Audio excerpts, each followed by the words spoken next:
Welcome back to my YouTube channel. Hope எல்லோரும் ஹாப்பியாக ஹெல்த்தியாக இருப்பீங்கன்னு நம்புகிறேன்.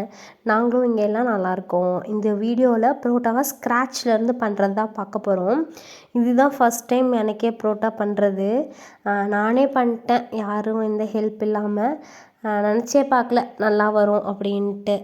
ஃபஸ்ட்டு இதுக்கு 3/4 கிலோ மைதா மாவு போட்டு 2 ஸ்பூன் சால்ட்டு, 2 ஸ்பூன் சுகர், ஒரு முட்டை, 2 ஸ்பூன் ஆயில் ஊற்றி நல்லா பிசைஞ்சு எடுத்து வச்சுக்கலாம்.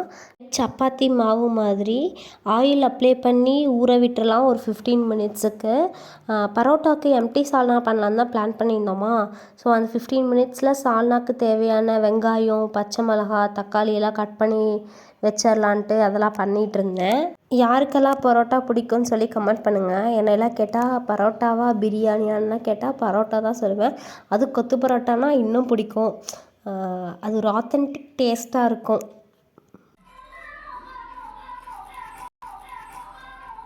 15 மினிட்ஸ் ஆனதுக்கப்புறம் மறுபடியும் பிசைஞ்சு வச்ச மாவு எடுத்து ஒரு 5 மினிட்ஸுக்கு நல்லா பிசைஞ்சு எடுத்து வச்சிடலாம். இப்படி பண்ணுறதுனால பரோட்டா வந்து சாஃப்டாக வரும். தென் 10 மினிட்ஸ் ரெஸ்ட்டு விட்டுறலாம். இந்த 10 மினிட்ஸ் கேப்பில் சால்னாக்கு பேஸ்ட் அரைக்கணும். அது எடுத்து ரெடி பண்ணிகிட்டு இருந்தேன். அந்த பேஸ்ட்டு ரெடி பண்ணுறதுக்கு மிக்சர் ஜாரில் 1/2 மூடி தேங்காய் ஆட் பண்ணிக்கலாம். சோம்பு 1 ஸ்பூன், 4 பட்டை துண்டு, 4 டேபிள் ஸ்பூன் பொட்டுக்கடலை, ரிச்னஸ்க்காக ஒரு 5 முந்திரியை ஆட் பண்ணி வாட்டர் ஊற்றி நல்லா அரைச்சி எடுத்து வச்சுக்கலாம். சால்னா ஃபஸ்ட்டு ரெடி பண்ணிடலான்னு செய்ய ஸ்டார்ட் பண்ணிட்டேன். குக்கர் வச்சு 4 ஸ்பூன் ஆயில் போட்டுக்கலாம். அப்புறம் பட்டை 2 துண்டு, கிராம்பு 3, 1/2 ஸ்பூன் சோம்பை ஆட் பண்ணி வதக்கிக்கலாம் நல்லா.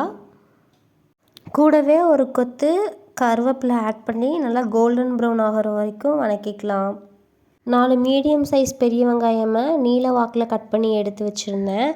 அதையும் சேர்த்து 5 தக்காளி, 4 பச்சை மிளகாய் எல்லாத்தையும் போட்டு ஒருக்கா கலந்து விட்டுக்கலாம்.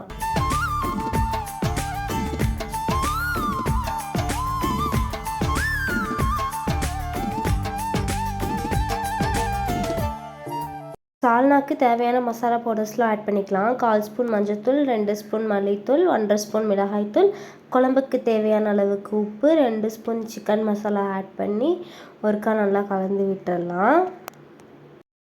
அரைச்சி வச்சுருந்தோம் இல்லையா அந்த பேஸ்ட்டு, தேங்காய் முந்திரி பேஸ்ட்டு, அதையும் போட்டுட்டு சால்னாக்கு எவ்வளோ தேவையோ அந்த அளவுக்கு தண்ணி ஊற்றி ஒருக்கா கலந்து விட்டுடலாம்.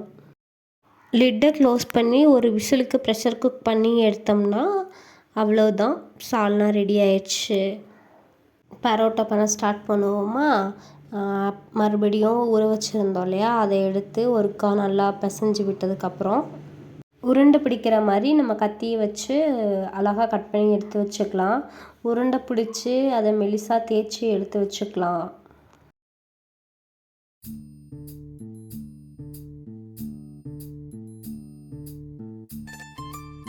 தேய்ச்சி எடுத்து வச்சுருந்த மாவை நல்லா ரோல் பண்ணி எடுத்துகிட்டு ஃப்ரண்ட் சைடும் பேக் சைடும் ஆயில் அப்ளை பண்ணி நல்லா ஊற விட்டு எடுத்துடலாம். பரோட்டா தேய்ச்சிட்டு இருந்தேன் நான். எங்கள் அம்மா தான் பரோட்டா போட்டு எடுத்தாங்களா, ஹை ஃப்ளேமில் வச்சுட்டு போட்டாங்க. அதனால் லைட்டாக கரகிற மாதிரி ஆயிடுச்சு. நீங்கள் பண்ணுற மாதிரி இருந்தால் லோ ஃப்ளேம்லேயே வச்சு பண்ணுங்கள். அடுப்புலேருந்து எடுத்த பரோட்டாவை நல்லா 4 தட்டு தட்டி எடுத்துட்டோம்னா பரோட்டா சாஃப்டாக ரெடி ஆயிரும். பரோட்டாவை ஏனோ தானன்னுலாம் சாப்பிட முடியாது, அதுக்குன்னு சில வழிமுறைகள்லாம் இருக்குது. 2 பரோட்டாவை நல்லா பிச்சு போட்டு 2 கரண்டி சால்னா ஊற்றி 2 மினிட்ஸ் ஊற வச்சுட்டு சாப்பிட போகிறதுக்கு முன்னாடி 1 கரண்டி சால்னா ஊற்றி அப்படியே பிசைஞ்சு சாப்பிட்டோம்னா ஆஹா சொர்க்கத்துக்கே போயிடலாம். தேங்க்ஸ் ஃபார் வாட்சிங். இதே மாதிரி இன்னொரு வீடியோவில் பார்க்கலாம். அன்டில் தென் பாய்.